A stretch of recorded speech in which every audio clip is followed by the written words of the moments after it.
ستارت ريكوردينج. شباب، حياكم الله.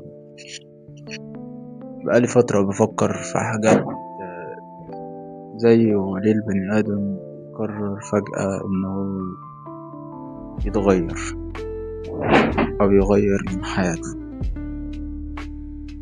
والله الموضوع كان صعب في البداية، في النور بس كده ثانية عشان بحب الدنيا تبقى ضلمة. الموضوع كان صعب في البداية لحد النهاردة تقريبا. مش كان صعب حاجة قد ما كان صعب إن أعرفها وأعرف إيه فعلا الحاجة اللي تخلي الإنسان عايز يتغير. الحكاية بدأت من طفل في مدرسة رشيد الابتدائية. الطفل كان لما بيجي يضحك يعني بتقفل، وكانت عينيه دايما بتقفل من الشمس، تبقى قافلة كده. الناس كانوا بيفكروا زي السنين. المهم الطفل ده كان مرح بشكل يا جدعان فوق الوصف، وناس كتير جدا يعني بتقول عليه أمير. عارف الكلمة القديمة أوي دي اللي أيام ستك. المهم الناس كانت بتقول عليه أمير. الطفل ده كان عايز يعيش حياة عادية جدا جدا، بس الدنيا ما بتمشيش في صالح الكل. لحد ما جه في يوم مروح من مدرسته ودخل يدور على مامته، ملقاش. ماما مش هنا. ماما فين؟ ماما في البيت التاني. يروح البيت التاني يلاقي باباه ومامته بيتخانقوا خناقة كبيرة، وباباه بيرمي الشك واللوم والاتهام على مامته، والواد لسه صغير مش فاهم أي حاجة. يعني ايه وشك ايه وهو معرفش. بعد كده بيتضح لنا ان البيت التاني ده مش بيتهم، هما مأجرين وقاعدين فيه. رجعوا فعلا لبيتهم اللي هو بيت العيلة كبير، اللي مفهوش أبو الشخص ده، بس ده بيت عيلة أم الشخص ده. الشخص ده بيبقى عايش مع والدته. المهم هو كان دايما شايف ان والدته موجودة دايما، مش لازم يبقى في ما بينهم الحاجات الطبيعية اللي بتكون ما بين أي ابن وأمه، زي إن هي تحضنه أو إن هي تحكيله، أو العلاقة اللي هي الحلوة دي ما بين الابن والأم. كان شايف إن ده مش لازمة طالما هي لسه موجودة. والناس دي كانت بتربي الطفل ده على شوية حاجات، زي إن خالتك دي هي أمك، وستك دي هي أمك، وجدك ده هو أبوك، وخالك الكبير ده هو أبوك. الواد تقريبا اقتنع إن مثلا خالته سته هي أم، بس مش هيقدر يقتنع إن الناس التانيين أبوه فعلا. مش هيقدر. كان تقريبا مقتنع بمثلا إن الأم اللي ربت، لأن خالته هي اللي ربته مش أمه. بتدور الأيام، الطفل بيكبر بيبقى برضه لسه جواه الحلم الصغير بتاعه، عايز يعيش حياة عادية طبيعية هادية جدا، ولا حب حد، هو معرفش حد حبه ولا لأ، بس هو كان محبوب. طفل يخرج كل يوم يلعب في الشارع مع زمايله، تحصل مواقف صغيرة ملهاش داعي والدته تخاف عليه زيادة عن اللزوم، بحجة إن مفيش غيره، هو الوحيد، ولا بنات ولا ولاد.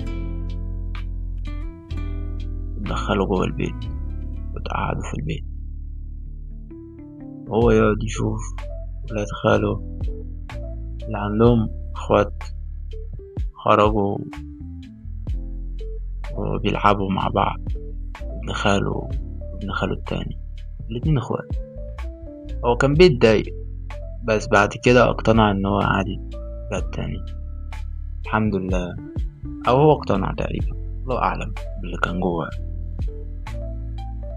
يكبر الطفل ده، يخش ابتدائي، يوصل لمرحلة 6 ابتدائي، يمر بمواقف كتير جدا في فترة ابتدائي، خصوصا من سنة 4 لسنة 5، لأن هو كان نفسه يخش سنة 4 دي بالذات.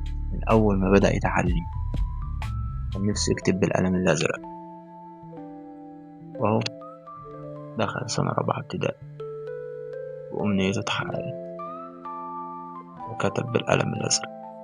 بس اللي هو ما يعرفوش إن القلم الأزرق مختلف تماما عن القلم الرصاص، إن الغلطة اللي هو يعملها بالقلم الأزرق مش هتتمسح زي الرصاص، هنجيب أستيكة ونمسحها ونرمي فوق.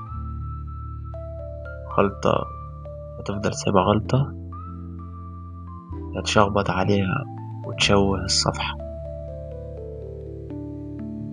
لحد ما كان بتحصل له مواقف كتير وهو مش فاهم هو ليه الناس دي بتعمل كده أو ليه الناس دي بتتريق عليا، مع إن ما كانش فيه حاجة فعلا الناس تتنمر عليه فيها، زي الناس التانية اللي تخين مثلا أو بشرته سودا جدا. ما كانش فيه حاجة فعلا الناس تتنمر عليه فيها، أو حتى قال ضغط، ما كانش لا. بس الناس كانت بتتريق عليه. كانت تصرفاته ممكن نقول غريبة، ما كانش شبه اللي حواليه. كان فيها حاجة صغيرة جدا مش كل الناس بتاخد بالها منها، كانت هي مخلياه مميز عن كل الناس دي. في ناس قالت ضحكته، وفي ناس قالت طريقة كلامه، وفي ناس قالت ملامح وشه وبصته، في ناس قالت في حاجة جواه في روحه فعلا، بس محدش قدر يحدد. حتى هو نفسه بعد ما كبر مكانش عارف يحدد ده. المهم خلص ابتدائي، وكان بيحب بنت في ابتدائي، وهي كانت بتحبه، وكانت بتعدي عليه كل يوم عشان تاخده ويروح الدروس مع بعض. بس افتكر ان البنت دي هتفضل مكملة معاه وهتبقى ام العيال، وهيعيشوا في تبات ونبات ويخلفوا ولاد وبنات، زي ما مامته دايما كانت بتحكيله عن الشاطر حسن والأميرة، وإن الشاطر حسن سافر بلاد وقاتل وحوش كتيرة عشان يوصل للأميرة، وفي الآخر ينجح اللي يوصل لها. وأمه بتقوله خلصت الحدوتة حلوة ولا ملتوتة، يعني يقول لها حلوة حلوة، لا ملتوتة، عايز واحدة جديدة عشان عايز يسمع تاني، يسمع الشاطر حسن ده كان بيعمل ايه، بيتصرف ازاي. بس للأسف شاطر حسن اللي أمه كانت بتحكي له عنه كان من خيال أمه مش حقيقي. المهم يدخل إعدادي، وبرضه لسه جواه الحاجة الصغيرة اللي بتقوله عيش حياة عادية، بس هو مخدش باله إن المشاكل اللي كانت بين والده ووالدته بتكبر، والفجوة اللي بينهم توسع. مخدش باله، ومشغول في حاجات تانية.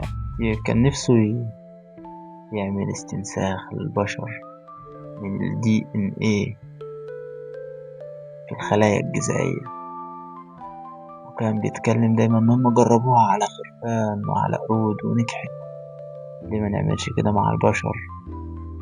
كان نفسه يرجع خاله اللي توفى، خاله اللي كانت دايما اي مشكلة تحصل بينه وبين امه وابوه كان هو اللي بيحلها. كان تقريبا هو الوحيد اللي في خلانه وبيقول له يا خالو، والباقي بيقول له يا عمو، عمو فلان، عمو علان. يجي عن ده ميقولوش يا خال، يقول له يا خالو. كان دايما خالو ده يتريق عليه يقول له استرجل كده، ايه خالو دي، قول لي خال. بس هو كان بيفرح لما بيقول له يا خالو، كان شايفه الحنين او اللي بيطبطب عليه، مع ان العلاقة ما بينهم ما كانتش احسن حاجة، او ما كانتش الحاجة الواو اللي تدعي كل ده يحصل يعني. حد المشاكل بين اهله كبرت قوي قوي، دخل ثانوي، كان دايما بينجح، جايب مجموع ثانوي مرتاح، بيطلع من الأوائل. بس في تالتة إعدادي مطلعش من الأوائل، عشان مدير المدرسة كان عايز يطلع ابنه من الأوائل. يعني ما زعلش على فكرة، هو كان بالنسبة له عادي. يعني ايه ترتيب أوائل أصلا؟ هو بالنسبة له يعني هل الترتيب ده اللي هيحكم عليا ويحكم على شخصيتي وهيحكم على مبادئ وأفكاري؟ كانت عنده الحتة دي من وهو صغير يعني. دخل ثانوي عام وكان بيحلم إنه يخش مدرسة إبراهيم مدقور. مدرسة إبراهيم مدقور، مش نزلة الأشطر. وحصلت شوية عقوبات، وإن مكانش ينفع يخش المدرسة، وخلاص هيدخل مدرسة الأشطر والدراسة بدأت. خلاص فاضل أسبوع والتقديم يقفل خالص. يشاء القدر إن هو يعرف يحول ورقه ويخش مدرسة إبراهيم مدقور، المدرسة اللي كان نفسه يخشها. يعرف ناس جديدة ويتعرف على الناس أكتر، ويعرف إن ده عنده طموح، ده عنده أحلام. هو كان فاهم الطموح بس ما كانش عايز. هو عايز يعيش حياة بسيطة، عايز يعيش جنب الحيط، عشان كانوا بيقولوا له زمان وهو صغير هيعيش جنب الحيط محدش هيعيش جنب الحيط، المكنة اللي جاية بتجري بسرعة مش هتخبط فيه، هتخبط اللي ماشي في نص الشارع. هو كان بيخاف من المكن، لا يخبطه يموت، تخلص قصته. بس ما حصلش، لحد ما اتعرف على ناس اللي عندهم طموح كبير. شوف ايه اللي بيحرك الناس دي. متعدي 3 سنين ثانوي طيارة، وهو ما تعلمش اي حاجة. كانت حياته بايظة في الفترة دي، فعلا حياته كانت بايظة في الفترة دي، مع انه كان قاعد على النت كتير وبيقعد على الفيديوهات اللي هو كيف تحقق ربح من خلال الانترنت باستخدام الموبايل فقط، وكيف تكسب $5 يوميا بدون رد، أحبابي في الله. وفيديوهات عمر شاور والدحيح على قناة كبريت، وعمر دايزر، وأحمد نادر. كان بيخلص النت على الفيديوهات دي، كان عارف شوية معلومات عن الدنيا. بس هو كان دايما بيحب يضحك ويتفرج على مسلسل الرجل العنابي ونيلي وشريهان، وهما بيجروا عشان يجيبوا الدهب اللي ورثوه من جدهم بطوط.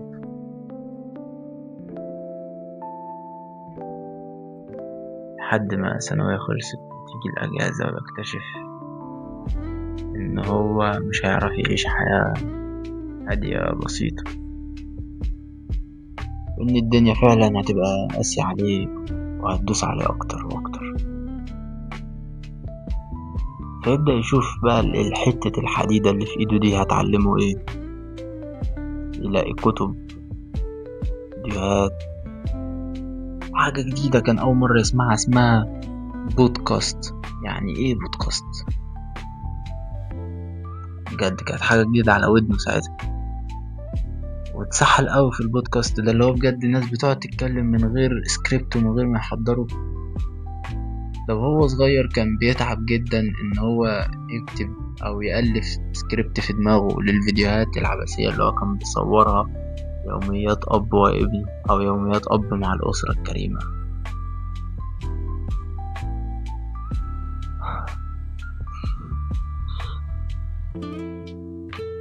كانت الفكرة بتاعت البودكاست دي بالنسبة له حاجة كبيرة جدا. لو الناس دي اتعلمت ايه في حياتها؟ الناس دي قعدوا قد ايه يتعلموا عشان يقولوا الكلام ده من غير ما يحضروا الكلام ده في دماغهم؟ الكلام ده عاوزينه أكتر من اسمهم، وبيحبوا يتكلموا عنه كمان. فيبدأ بقى يتسحل في كتب، يتعلم يتعلم يتعلم، ويبدأ يعرف إن في حاجات موجودة في الدنيا يقدر يتعلمها هو ما كانش متخيل إن هي موجودة أصلا. يعني اكتشف حاجات جديدة، علوم زي الفيزيونومي وعلم قراءة الخط وقراءة الوجه وكلام كده، كلام كبير قوي. مفكر إن الحاجات دي يعني إيه الحاجات دي موجودة أصلا؟ يعني إيه أصلا علم نفس وسيكولوجيا البصر وعلم نفس تطوري؟ يعني إيه كل الكلام ده كله؟ كان بالنسبة له غريب. وكان مفكر كل الحاجات اللي في الدنيا فيزياء وكيمياء وشوية تاريخ وأحياء، اللي عرف بعد كده إن التاريخ ده مزور. المهم، عرف إن هو لو فضل مكمل على كده حياته هتفضل واقفة ومش هتطور. والدته اللي باعت الدنيا كلها بعد آخر مشكلة حصلت مع أبوه واشتريته هو بكده بيدمرها وهيخسرها. فقرر إن هو يغير من حياته. في الأول كان الموضوع صعب لأنه ما كانش عارف يعمل. أنا عايز أغير من حياتي بس مش عارف أعمل إيه، أمشي إزاي، أنا معرفش الطريق. تايه في مكان في ناس كتير قوي، بس وسط الناس دي كلها مفيش ولا واحد فعلا هو يقدر يروح يسأله إزاي أمشي في الطريق ده. فكان دوره إن هو يمشي يمين وشمال، فوق وتحت لقدام ولورا، لحد ما يعرف الطريق الصح. فضل يجرب.